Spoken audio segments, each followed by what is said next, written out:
চুপ থাকতে শিখুন। দেখবেন যে আপনার সাথে একদিন খারাপ ব্যবহার করছে, সেও একদিন আপনার পায়ে এসে পড়বে। অপরাধ না করেও যখন অপরাধী হয়ে যাবেন, তখন চুপ থাকাটাই সবথেকে ভালো। কারণ চিৎকার করে কখনো নির্দোষ প্রমাণ করা যায় না। সবচেয়ে শক্তিশালী ও প্রভাবশালী অস্ত্র হলো নীরবতা। তাই লাফিয়ে ঝাঁপিয়ে ঝগড়াঝাঁটি করে যেখানে কাজ হয় না, সেখানে এই অস্ত্র খুব বেশি কাজে লাগে। নীরবতা অনেক কথাই বলে, সেই কথা কান দিয়ে নয়, মন দিয়ে শুনতে হয়। যদি বলার মতো সুন্দর কিছু না থাকে, তাহলে চুপ থাকাই সবচেয়ে ভালো বিকল্প। সব কথার জবাব দিতে নেই। সম্মান বাঁচাতে কখনো কখনো নীরবতাও ভালো। নীরবতা পৃথিবীর সব থেকে বড় চিৎকার, যেটা বোঝার ক্ষমতা সবার থাকে না। জীবনে যত বড় হবে তত বুঝতে পারবে যে কোনো কিছু নিয়ে তর্ক করার চেয়ে নীরব থাকাই শ্রেয়। জীবনের গভীরতম অনুভূতিগুলো প্রায় নীরবেই প্রকাশ করা হয়।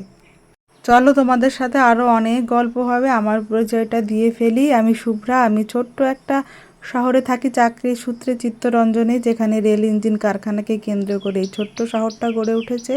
তো আমার সকল বন্ধুরা, তোমরা কেমন আছো? আশা করি সকলে ভালো আছো, আর আমিও ভালো আছি।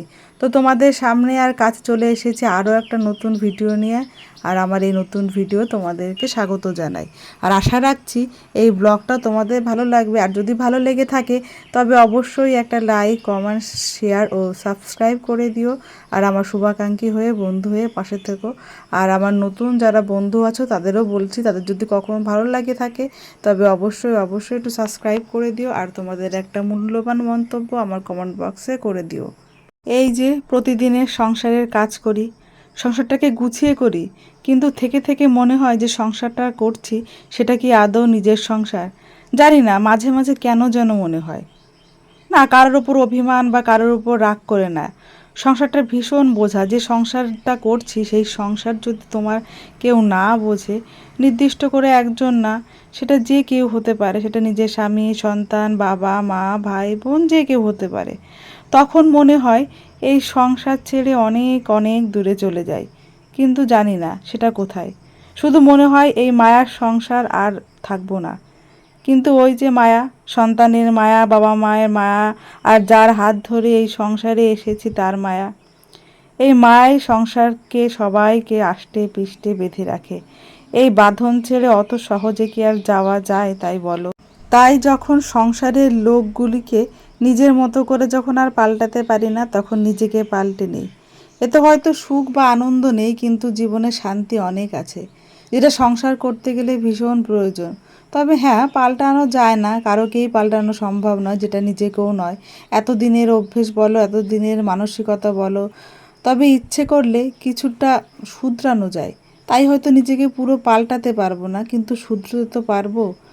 তবে আমার মনে হয় যে কোনো মেয়েরই তার নিজের পরিবেশ ছেড়ে এসে যখন এই নতুন সংসারে আসে, সেই সংসারের সব কিছুই না তার কাছে নতুন। সেই সংসারটাকে সেই পরিবারের সবাইকে বোঝার জন্য তাকে একটু সময় দেওয়া তো অবশ্যই প্রয়োজন।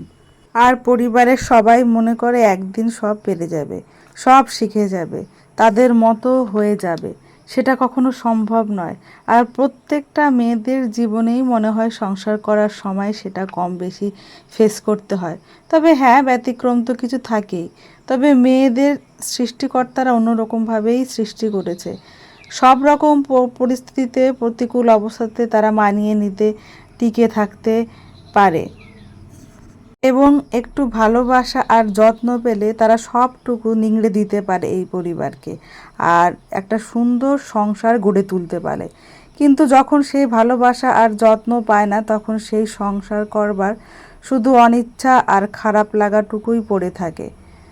সংসারটা মাঝে মাঝে মনে হয় সংসার ছেড়ে বোঝা, সংসার ছেড়ে অনেক অনেক দূরে চলে যায়। সংসারের প্রত্যেকটা মানুষেরই ভালোবাসা, ভালো থাকার প্রয়োজন। একে অপরকে বাদ দিয়ে তো ভালো থাকা যায় না। সে পরিবারের যে কোনো সদস্যই হোক না কেন, জীবনে আর কিছু থাক না থাক, সবার জীবনের জন্য ভালোবাসা থাকে, তাহলেই একে অপরকে বুঝে মানিয়ে নিয়ে চলতে পারবে।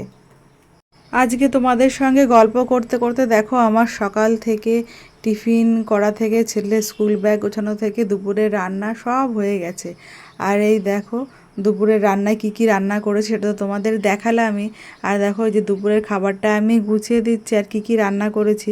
দেখো চিচিঙ্গার ঝোল মাছ দিয়ে আর চিচিঙ্গা ভাজা, তো দুটোই করলাম। তার কারণ যে চিচিঙ্গা অনেকটা এনেছিল, শুকিয়ে যাচ্ছিল, নষ্ট হয়ে যাচ্ছিল, তো ওই জন্য সবটা করে ফেললাম। তাও একটু আছে। আর লাউয়ের ঘন্ট ভেবেছিলাম একটু ঝোল করব, কিন্তু দেখলাম একটু শক্ত শক্ত হয়ে গেছে, তাই চিংড়ি মাছ ছিল, তাই ঘন্টটা করেই ফেললাম। আর কাঁঠালের বীজ বাটা, এটা অনেকেই বোধহয় খায় না, যদি খেয়ে থাকে কেউ তো আমার কমেন্ট বক্সে অবশ্যই বলো কেমন খেতে আর কেমন করে খায়। আর কাঁঠালের বীজ দিয়ে একটা ওলের ডাঁটা দিয়ে একটা রেসিপি, এটা কিন্তু আমি শ্বশুরবাড়িতে এসেই শিখেছি, আমাদের বাড়িতে এটা খায় না। আর এটা সর্ষে বাটা করে, তার মধ্যে একটু যেরকম লবণ, হলুদ আর লঙ্কা দিয়ে বেটে ওই ওলের ডাঁটাটা একটু সেদ্ধ করে ফেলে দিয়ে দুটো ভেজে নিয়ে নামানোর আগে ওই সর্ষে বাটাটা দিয়ে নামিয়ে নিলে বেশ টেস্টি হয় খেতে। আর কাঁঠালের বীজ দিয়ে কিন্তু অনেক অনেক রেসিপি হয়, আর কাঁঠালের বীজটা খেতে কিন্তু অনেকেই ভালোবাসে, আর আমার তো ভীষণ প্রিয়। আর এই দেখো কাঁঠালের বীজ বাটায়, যে এটা এলো কাঁঠালের বীজ বাটা। আর চাটনি করেছিলাম, তো চাটনিটা আগেই করা ছিল, তো সেটা আজকে বার করে দিলাম। আর এরপরে ছেলেকে খাওয়াবো, মেয়েকে খাওয়াবো, তো আগে মেয়েকে খাইয়ে তারপর ছেলেকে খাওয়াবো। আর এই দেখো আমার মেয়ে খেতে বসে গেছে, আর খেতে বসে তার অনেক অনেক বায়না। আর এই যে আমি খেতে বসে কাটা খাবে, তো কাটা নিয়ে একটু মুখে ইয়ে করলো, তো খোঁচা লেগেছে, তো আমাকে আবার কাটাটা ফেরত দিয়ে দিল। আর হাতেও নিজের হাতে খাবে বলছে, মা আমাকে দাও, আমি নিজের হাতে খাবো। তো একবার দুবার নিল, নেওয়ার পরে খাওয়ার, এই যে বাচ্চাদের খাওয়ানো যে মাদের কতটা হেডেকের কাজ সেটা একটা মাই জানে। তো এই খাওয়া নিয়ে প্রত্যেক দিনের এই বায়না, কি দেবো, কি করতে দেবো, সুস্থভাবে খাবে না, একটু জল দিলে বা অন্য কিছু কাজ দিলে মনের মতো তখন খায়।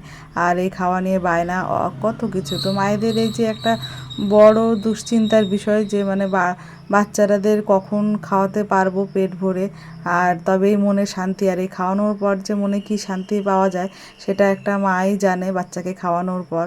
তো দেখো কত বায়না, খাবেই না, এখন দেখো হাতে খাবে, তো হাতে নিয়ে দেখো খাচ্ছে।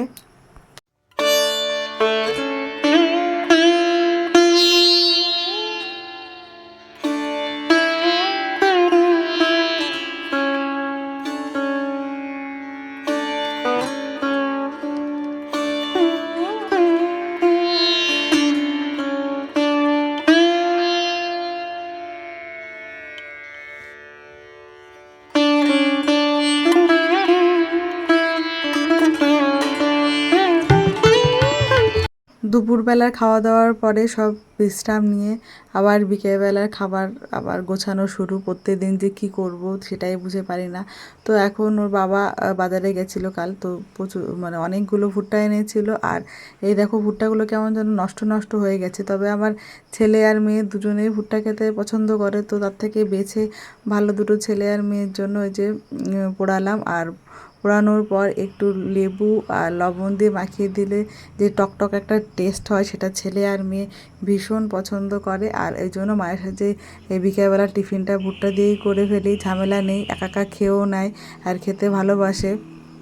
তো একদম কচি দেখে মেয়েটা দিয়ে এখনও অত শক্ত ভালো খেতে পারে না। আর খাওয়ার পর পেট অনেকক্ষণ ভরা থাকে। আর এই দেখো আমি মেয়েকে যে ভুট্টা দিয়েছিলাম আর খাচ্ছে, যতবারই আড়াআড়ি করে দিচ্ছি ও লম্বালম্বি করে নিচ্ছে। আর এই দেখো আমি ভিডিও করছিলাম বলে ও আমাকে বলছে যে না না করো না, মানে হাই করছে না, আমাকে বলছে না ভিডিও করো না, ওর খেতে অসুবিধা হচ্ছে মনে হয়। তো যাই হোক এই দেখো কী কেমনভাবে খাচ্ছে, একদম ঢোকাতে পারছে না মুখ দিয়ে। আমি কয়েকবার ঠিক করে দিলাম, তো আবার সেই লম্বালম্বিভাবে নিচ্ছে। তো আমার ভিডিওটা এই পর্যন্তই ছিল। তো ভিডিওটা কেমন লাগলো সবাই বলবে, আর পরের ব্লগে আবার দেখা হবে। ততক্ষণে সবাই ভালো থাকবে, সুস্থ থাকবে, টাটা।